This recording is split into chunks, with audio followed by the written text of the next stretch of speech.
Welcome to the Glenn Beck program. Tonight, the media has got lots of stories to tell you, but they have absolutely no context. Tonight, we're fishing for some context and perspective. Also, I know exactly where to put the blame for the foreclosure crisis. Probably not in your neck of the woods. And country star Trace Adkins going to help us find some hope in America again. If you believe this country is great, but leaders on both sides of the aisle doing their best to stomp on God and liberty and freedom of speech, this is your call to action. Come on, follow me.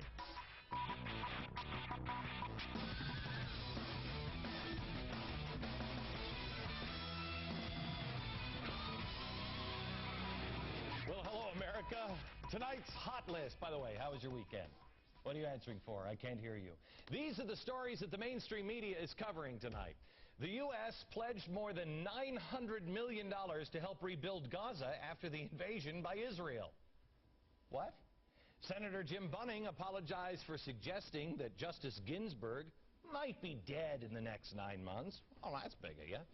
And in a complete and total shock, Sean Penn has won the Oscar for Best Actor for his performance as a gay rights activist, Harvey Milk. The outspoken lefty Penn said in his acceptance speech, quote, "You commie, homo-loving sons of guns."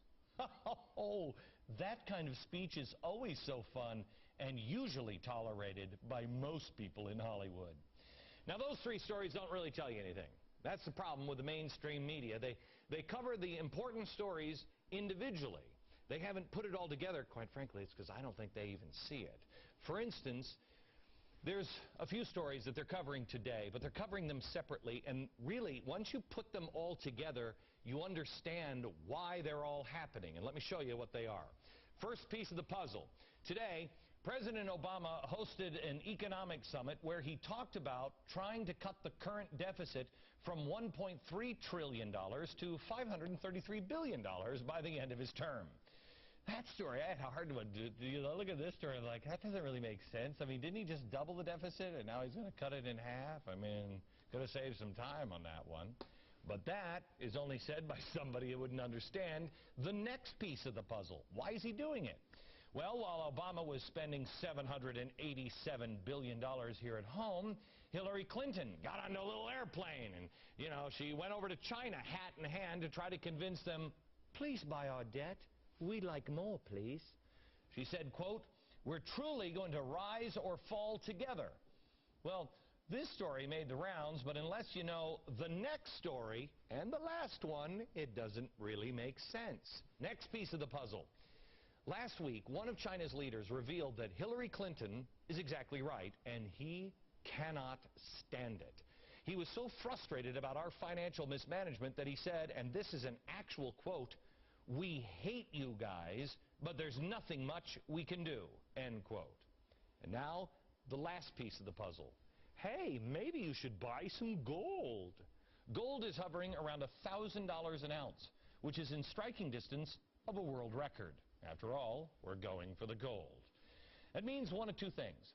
Either people don't trust that the dollar is going to keep its value due to our spending. Gee, maybe we should cut the budget. Oh, that sounds like the first story. Or they don't believe the U.S. can stop the inevitable consequence of running our printing presses 24/7, which would be massive inflation. Wait a minute, that sounds like why Hillary Clinton might have gone to China. Put the puzzle together, and the picture becomes clear. Time is running out. And the key to all of this is China. How much time is left? Well, here's why I say all of this. China currently owns about $700 billion worth of our treasury bonds, by far the most in the world. And though the Chinese haven't said that they completely stopped buying our debt, they haven't actually said they wouldn't. You know, as long as the bonds continue to offer the best combination of value, low risk, and liquidity. That's what the economic summit was held today, why Hillary Clinton went to China, why the price of gold is there, because if it all holds, it'll be fine, but nobody's thinking that it will. Most economic experts say that China, well, they got to continue to buy our debt. I mean, geez, they need us. Oh, really? At least in the short term, maybe that's true. It protects their investment. And while there might be some truth to that, I don't know about you, but I've kind of lost a teensy-weensy bit of faith, you know, in the so-called economic experts. So now China has a decision to make, and so do we. China's decision: when do they cut their losses and decide to stop throwing good money after bad? Our decision: when will we change our behavior? Joining me now is Jim Glassman, former Undersecretary for State for George W. Bush. Hey, Jim, how are you, sir? Great, Glenn. How was your weekend? My weekend was wonderful. That's good. Hang out with the kids? Watched the Academy Awards, as you pointed out. Did you? Not to listen to Sean Penn, but I couldn't take the Academy Awards, but maybe that's just me. Okay. I'm puzzled by this first piece. How does Barack Obama increase spending and cut spending at the same time? You know, I think it's an interesting coincidence that the deficit is going to be 1.3 trillion, and he wants to get it down to 500 billion. And if you subtract the one from the other, you end up with 800 billion, which just happens to be the size of the stimulus package. So I think your comment is a very good one. Yeah, right. That is so. It could have been a lot less motion if he simply had not done it in the first place. I mean, my feeling, and I said this in a long piece in Commentary magazine that's just out, is that the stimulus package is at best a waste and at worst quite counterproductive. Okay, Jim, I'm going to be real honest with you, because I don't have my horse in this race. My children. That's it. I don't really care about the political parties. Right. You're with George W. Bush. And I just want to throw this out here.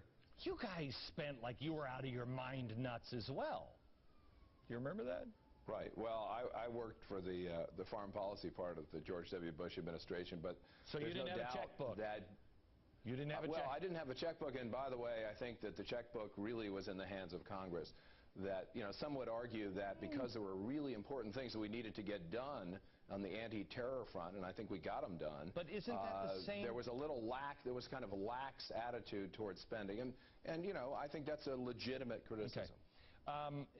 Now, we're gonna when he says he's going to cut it, he also said this weekend that he's going to raise taxes on the rich and business, which, I mean, I didn't actually live through the Depression, and I'm not a historian, but I am a thinker. I think that's exactly what we did that made the Depression the Great Depression in America, where it was only the Depression in the rest of the world. Right. Right. There were a lot of policy mistakes that were made during the Depression. There were trade barriers erected. There was bad monetary policy, and there were tax increases. And by the way, there was a lot of wasteful spending on top of that. So what we need to get out of the fix that we're in is not particularly complicated. It is more economic activity. And how do you encourage economic activity?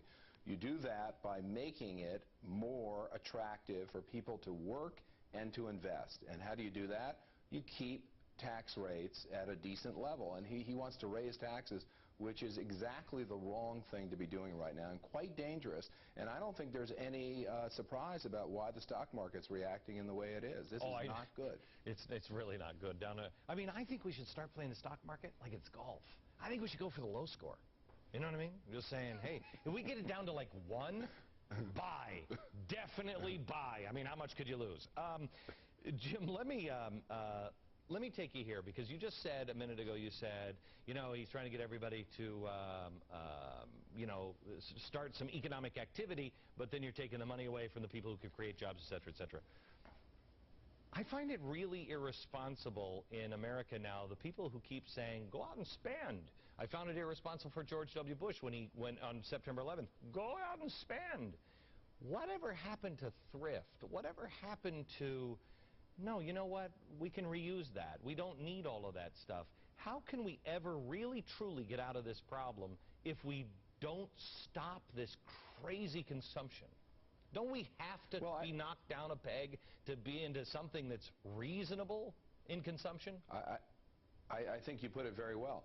Look, this experience that we're going through is going to knock us down a peg. It's going to remind us that thrift is an important value that many people have neglected, and that going deeply, deeply in debt, as this country has, at a rate that is unprecedented in our history, is not a good thing. But, you know, we also have to allow these things to happen in a kind of a natural way. We don't want government to be telling us, well, you got to spend or you got to save. Individuals can make these decisions by themselves, and I think this is the lesson that individuals have learned. Right. Jim, thank you very much. We'll talk again. Now, all this business about funding our debt and China and how it plays into things, it really can get a little confusing. I mean, my head was going to explode. We were making this little cartoon. Last week we played it. I want you to head over to foxnews.com/Glenn Beck, where I laid it all out in just a couple of minutes, and it makes it a little easier to understand. Share it with your friends. Here's just a little sample of what's on the website.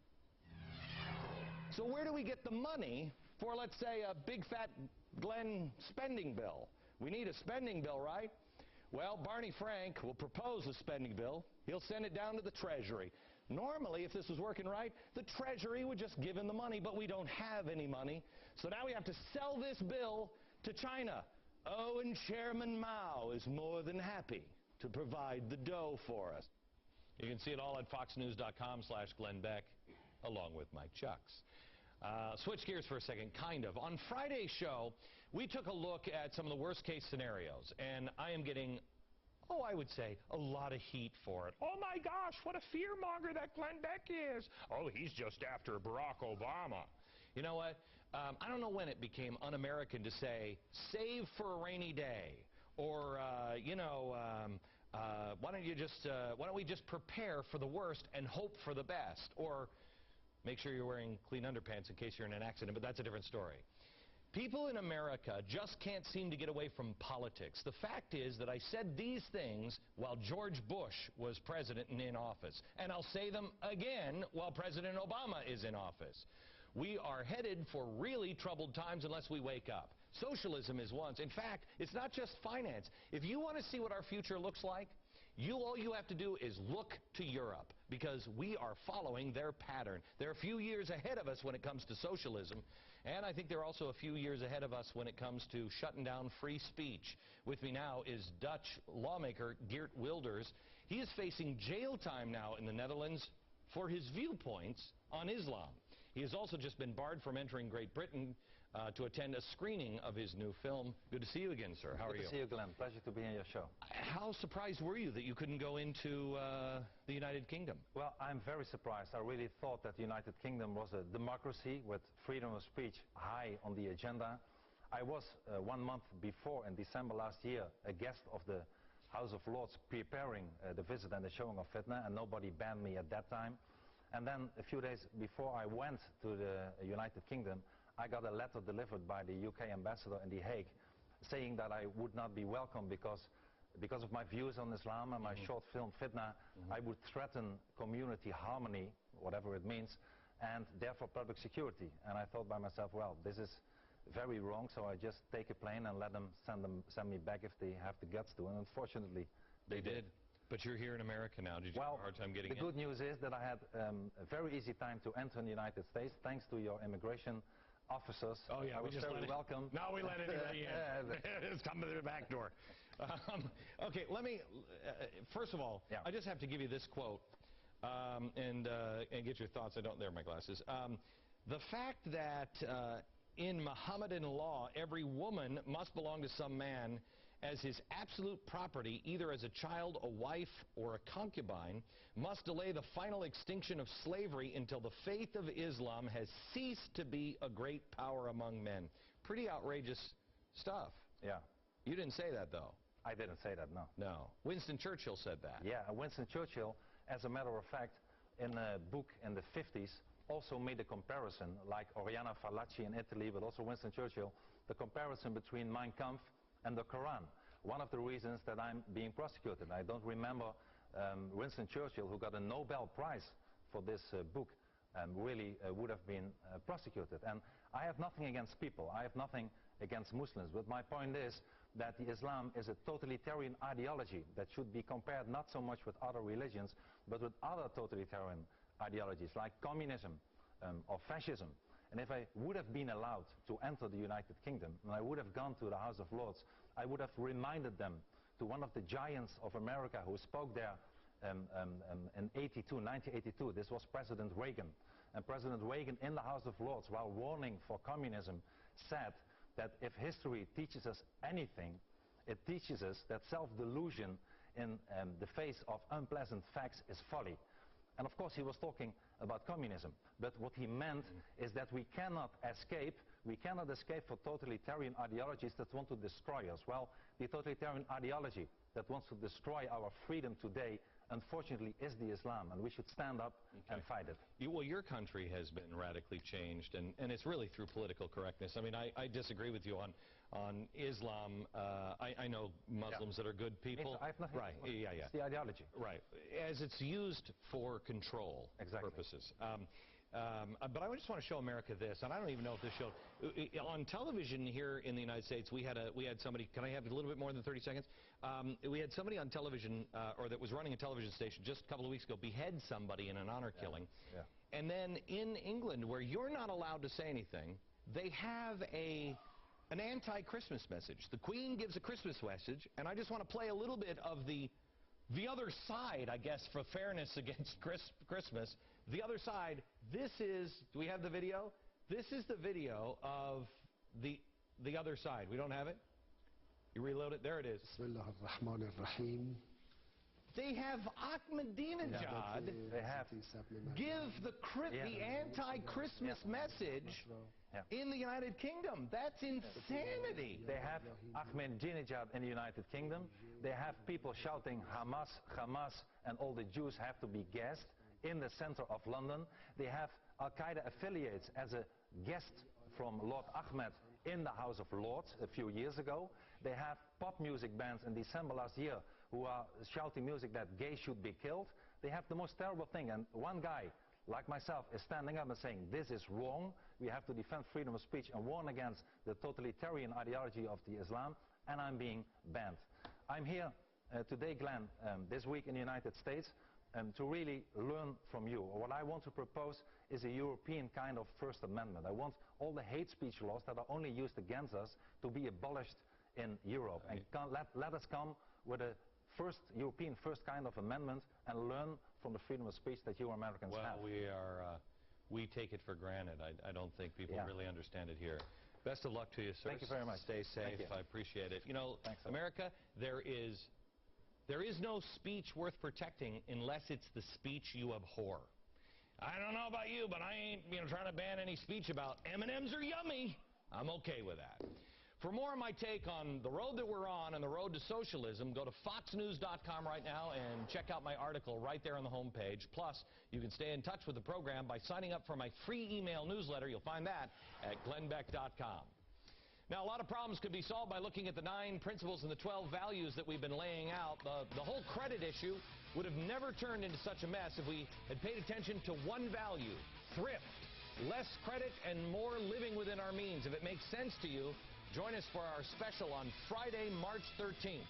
Next, the border war heats up again. Glenn Beck is brought to you by the UPS Store, mailbox services, and a whole lot more. Hello, America. It's me, Captain Happy Pants. And I've been warning you on this program repeatedly about the state of emergency on our southern border. Now the State Department has finally decided to join in, issuing Friday a travel alert for all U.S. citizens thinking about going to Mexico. Don't do it. Drug cartel violence has literally been bleeding over our border. That's why Fox's Casey Stiegel joins us now. He is live in Phoenix. Hey, Glenn, first of all, Phoenix police say what we're about to tell you is evidence that the violence is, in fact, spilling over from Mexico into our own country, and there is a fear that it could spread to other states that do not even share a border with our neighbor down south. Investigators say more and more illegal immigrants are making their way into the U.S., working for Mexican drug cartels. Arizona has become a hotspot for this activity, specifically pertaining to kidnappings. Abductions for ransom proved to be a lucrative business in Mexico. We know that. But now these criminals, according to authorities, are recruiting people right here on our own soil. That has earned Phoenix the title of Kidnapping Capital of America. Even though murder rates are down 24% in this city, last year cops in Phoenix worked 370 kidnapping cases, and that is up by more than half since 2005, by the way. 95% involve adults and extremely high ransoms, in fact, up to $1 million. Now, we should tell you, by the way, that the Phoenix PD is fighting back. A special task force has been assembled. Officers have been pulled off the street to focus solely on these kidnappings. They are also working closely with federal agencies like Immigration and Customs Enforcement to try to get this problem under control, Glenn. Okay, thanks a lot, Casey. I want to go to Sheriff Joe Arpaio. He's the sheriff of Maricopa County. Sheriff Joe, how are you, sir? Good to see you again. Good to see you, Glenn. Let me ask you a question. The governor of Arizona, a state completely out of control. Not only is it the kidnapping capital of America, it is the city that is number 2. It's Mexico City and then Phoenix, Arizona for kidnappings in the world. How did she become the head of the Department of Homeland Security? Well, I don't know about that. I was a director in Mexico for many years with the U.S. Drug Enforcement. We had violence there then when I was there. Now it's escalating across the border. But I'll tell you, Glenn, what I'm worried about, everybody, the politicians are switching to the drug cartels. They are minimizing the involvement with the illegal immigration. All those kidnappings, the majority, has to do with illegal immigration, the drop houses, the coyotes. We have 15 murders, executed the illegals for not paying the ransom. So let's not minimize the illegal immigration laws by passing the buck to the drug cartels. No, you know, Joe, you and I have talked about this for quite some time. This whole border is nothing but a political game. It is corrupt on their side and our side, I believe. There are a few people that stick out that are trying to do the right thing. They're usually our sheriffs, and I'm telling you, America, the answer is going to come from your local police, and it's going to come from your sheriff. You support your sheriff's department. But Joel, you now are facing heat in Washington. Here you are, a guy who has cleaned that town up more than anybody could. I mean, if you go away, it ain't going to be good. But you're facing heat now from some members in Congress that are trying to shut you down. Well, I'm going to give you a scoop. I'm writing a letter to those members. There's 4 liberal Democrats, the Judiciary Committee, didn't have the courtesy to call me. I think I know what goes on at the border. 14 years I spent there with the feds.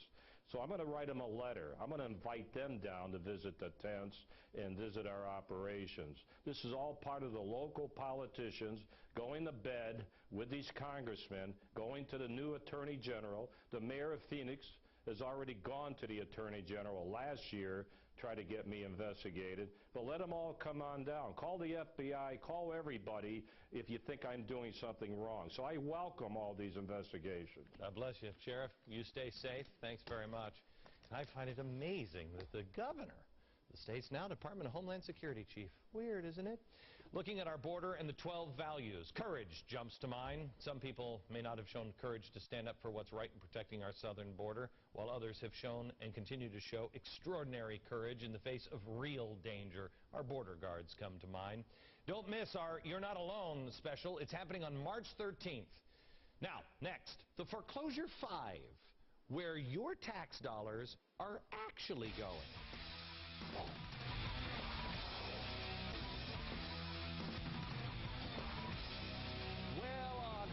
On Friday's show, we made everybody go, Tonight, we're going to make you feel good. Trace Adkins is going to be here, but first, your headlines from Fox Central with Patty Ann Brown. Trace Adkins, very good. Looking forward to that. Oh, yeah, wait. And in the news, oh, yeah, absolutely. In the news right now, a new low for the U.S. stock market. The Dow Jones Industrial Average tumbling to its lowest level in 11 years today. All the major indices sliding more than 3% on growing fears about a recession that has no end in sight. Both the Dow and the S&P are at their lowest point since 1997. President Obama today vowing to cut the country's budget deficit in half by the end of his first term. He says he believes the time has come for a, quote, frank discussion about the problem.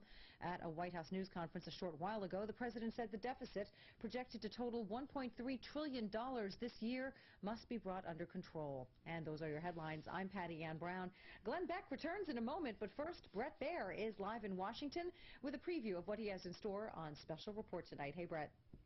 Hey, Betty, and coming up, we'll look at the move to nationalize some U.S. banks. Britt Hume will offer some thoughts on the president's promise to cut the deficit in half. And a former Gitmo detainee is back on the streets. Join me at 6 Eastern for a special report. Now back to Glenn Beck. Oh, is Brett gone? Oh, I wanted to talk to Brett. Okay, here you are. We're shouldering the responsibility for the mortgage bailout mess. But I want to show you this map. Look at this. These are the 5 states that we should be worried about. Nevada, California, Arizona, Florida, and Michigan. They have the highest foreclosure rates in the country. My question to you is, if you're in one of those green states, you really happy about sending your tax dollars to those states for the shortcomings there? I mean, I got compassion and everything, but really? California? In Washington is Alan Reynolds, economist and senior fellow at the Cato Institute. Alan, tell me about the foreclosure 5 here. How is this going to go over with Americans where they're sending all their money to help those states out? Well, you know, that's not for me to decide. I just put the facts out there. But the foreclosure crisis is very, very concentrated, actually, in 4 of those 5 states. Michigan's almost an also-ran. We know what their problems is, autos. But the other are Las Vegas, of course, Nevada, Florida, California, Arizona. Okay. Do they have anything in common? With an exception of Michigan, we know that's the big 3. But Nevada and Arizona, California, and Florida, those were all of the places where people are like, it's sunny. This property will be worth $1 gazillion in 6 months. Right? Lots of second homes, condos, you know, and a fair amount of home flipping. And also, as the prices went up, folks would refinance and get a bigger mortgage and take the money out and go buy a BMW. My choice. Yeah. Did you see? Did you see? Well, that wasn't helping Michigan. Did you see Arnold Schwarzenegger this weekend? Do we have the footage of Arnold Schwarzenegger? Gresh, Almighty Gresh. He's on a donut run. What says that he does not want to take the money, the federal stimulus package money, and I want to say to him, I take it. I'm more than happy to take his money, or any other governor in this country that doesn't want to take this money. I take it because we in California can need it. Oh, that is so very funny. If one state doesn't want it, he'll take it. I laugh. What kind of arrogance is this? You probably can't answer that because there's no analytical points there to this. I can. I'm from California. We were strange out there. Oh, my gosh. Look, I'm sorry for that. 22 years. I couldn't afford to go back. The taxes are the highest in the nation. I know. It's a very unfavorable business climate. They're regulating the heck out of the place. Forbes ranks it the 40th worst place to do business in terms of taxes. Tax Foundation ranks it 48. So, you know, it isn't that the housing problem is causing 9.5% unemployment rate in California. The 9.5% unemployment rate in California is causing housing problems. And the same thing is true in Michigan. Michigan's a bad place to do business. Yeah, I mean, it's a surprise, to live, for that matter. The good news is, America, it can be this crappy all over. That's just the way this government rolls. Okay, Alan, thank you very much. Now let me go to the judge here for a second, because I mean, if you're facing foreclosure, there's a chance here that you can get out of it. Okay? I'd like to explain what the bank did. The bank did for the loans, and Judge, welcome. You'll appreciate this. Pleasure, Glenn. You're Italian. I'm married to an Italian. We always explain things with food. Here it is. Let's just say that this is a pizza. Okay, sure. It's a really yummy sweet pizza. And Aaron just, you know, took out a loan. I'm a bank, and Aaron said, I need a loan. Okay, I gave her a loan. Now, I hold her loan. Got it? Well, here's what happened, America. Oh, this is going to take forever. We couldn't have cut this cookie in advance. Here's what happens. The government has taken, the banks have taken this loan. Here you go. Thank you, Glenn. Sure. Jim, Aaron, you can even have some of it. So everybody's taking a piece of this loan. Everybody's got it, and it's yummy. All right? So you take this loan. Well, now I, as the bank, am only sitting here really with this amount of the loan that I gave to Aaron. Well, now if I try to foreclose, this is an attorney thought of this idea. What a surprise.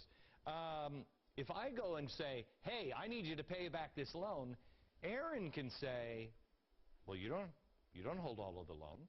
Because what the banks have been doing is they've been cutting these loans up and spreading it out and selling it so many different times to different banks that there's nobody who really even knows who has the mortgage anymore, right? That's the problem that a lot of the banks have upon foreclosure. Now, some of the companies that service mortgages, the people to whom you actually make your payment each month, have an agreement with whoever has these pieces of the cookie, right, that they will collect it and distribute it. They also have the right to sue in behalf of whoever it has those pieces. But I've talked to bankers, and they themselves say, we're not really even sure what piece of what we even own. This is where the homeowner can benefit. If the homeowner's lawyer can demonstrate to the court that the person seeking to foreclose is not the person that has the loan and doesn't know who has the loan, no foreclosure. Well, wait a minute.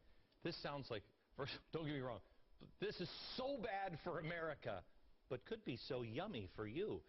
How do you know if your bank, do they have to prove it? Can you go and say? Yes, you engage in what's called discovery, whereby, let's say you're the bank and I'm the homeowner, and we sue each other. I have the right to ask you for documents proving that you have all of this loan, or that you represent the various pieces of this loan, which you've so nicely distributed here as an enormous pizza cookie. It does smell delicious. I can't wait can't wait till the segment's over. I'm becoming the fattest man on television. I've been trying not to eat anything all day, and then they're like, demonstrate with a cookie tonight, Glenn. I'm like, no. Anyway. All right, so if you can't demonstrate to a court that, in fact, you or your client, in my hypothetical, does own the mortgage or speaks in behalf of the owners, then the court can't order foreclosure. There's a rocket docket in Florida where they do foreclosures in 20 seconds. 20 seconds, the judge will say, are you the bank? Yes. Are you the homeowner? Yes. Have you paid? I haven't paid. Are you in default? Yes. Foreclosed, like that. They do hundreds and hundreds of these a day. Okay, you're probably not going to win this, but you can hold it off, right? Yes, you can hold it off until the person suing you finds out who really owns the mortgage. So this is not to encourage people not to pay. Right. But it is to explain to them how unbelievably complex the system has become because of what you showed with the cookies. It's everything. How do you pay your taxes today? The tax code is this big. 40,000 pages. You don't even know how to navigate anything. Everything's so damn complex now. I mean, even Alan Greenspan said, well, the way they're cutting the cookies up now, I don't even know how it works. Alan Greenspan doesn't know. And he should have known. Yeah. So let me just ask one more question here. Take it to the next step. What happens? I've got to wrap it up real quick. What happens to the bank or the company? This is extraordinarily bad if people do this, isn't it? Well, it would be very bad if people do this because, you know, if people stop paying their mortgages and the banks can't foreclose, the banks will go out of business. Well, they're going out of business anyway. Have a cookie. All right. I can't wait. Foreclosure crisis. Really wouldn't be a crisis if we would have just listened to Benjamin Franklin. We would have remembered one of the 12 values, specifically personal responsibility or moderation or thrift. What happened to that? A penny saved is a penny earned. Check out all of these at glennbeck.com. You can also find out how to be part of our special on March 13th. Next, country music star Trace Adkins.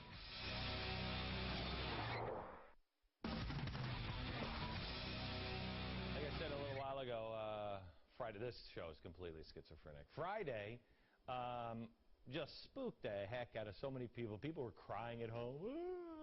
And today, we're going to find some hope, and Trace just said, boy, this is tough. You're getting hope from me.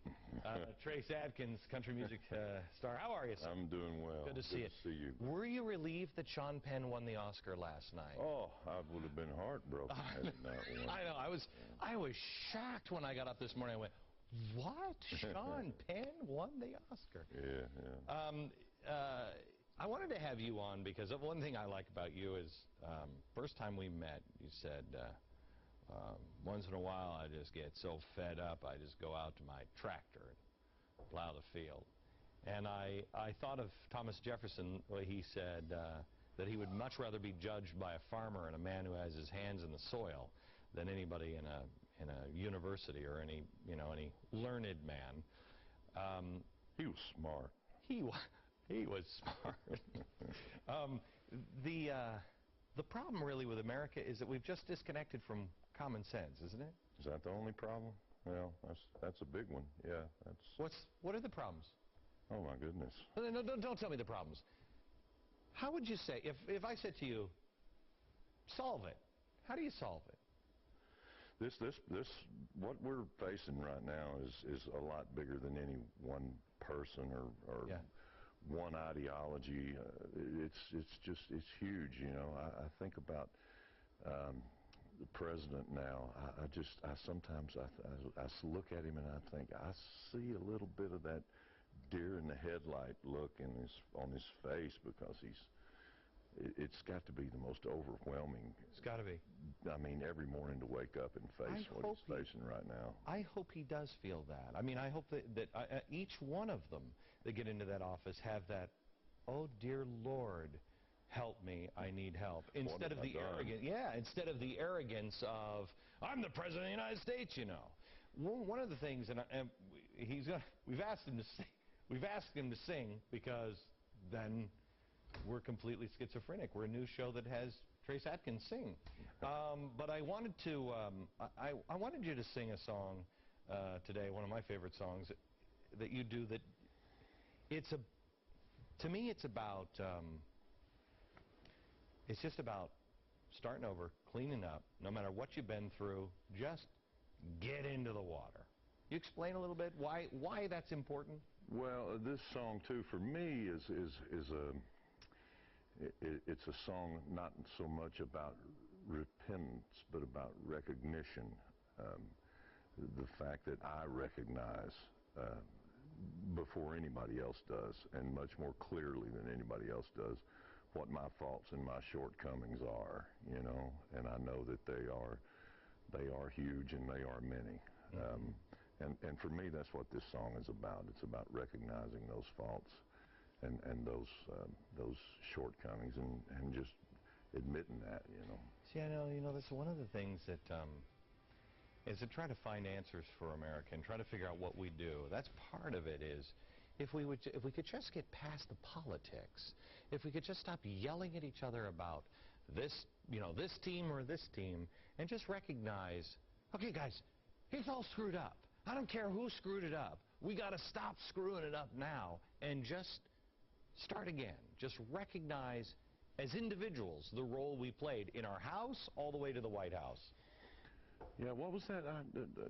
Arnold said today something, he used a sports analogy about our problems, that, you know, he said if this was a sport, you know, if half the team quit, you're not going to win the game, you know, and I just thought that was so ridiculous for him to say that. I think, you know, it's not always about winning the game. It's about how you play the game. I mean, haven't we forgotten that? You know, winning at all costs, I never have believed in that. You know, you need to play by the rules and you need to do what's right, you know. America, get in the water. Next with Trace Atkins. This show's completely psychotic and schizophrenic. Mr. Trace Atkins, a little music for you.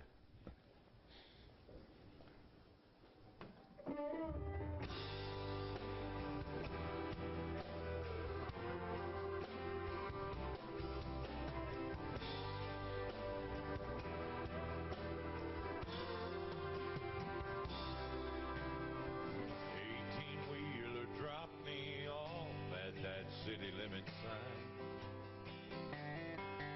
Sunday morning sunlight, it hurt my eyes.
have to tell you, Trace Atkins and I were just sitting on the set, and I said, you ever look at your life and just go, my gosh, I can't believe this is my life? Well, for me, the answer is, yep, a lot of the times. I've been with Fox News Channel now for about a month, and we just got the ratings in for that first month. Thanks to you, we are now number 3 in all of cable news and number 1 in this time slot. They tell me by a lot. Thank you, wee little Aaron. The Glenn Beck program beat CNN, MSNBC, and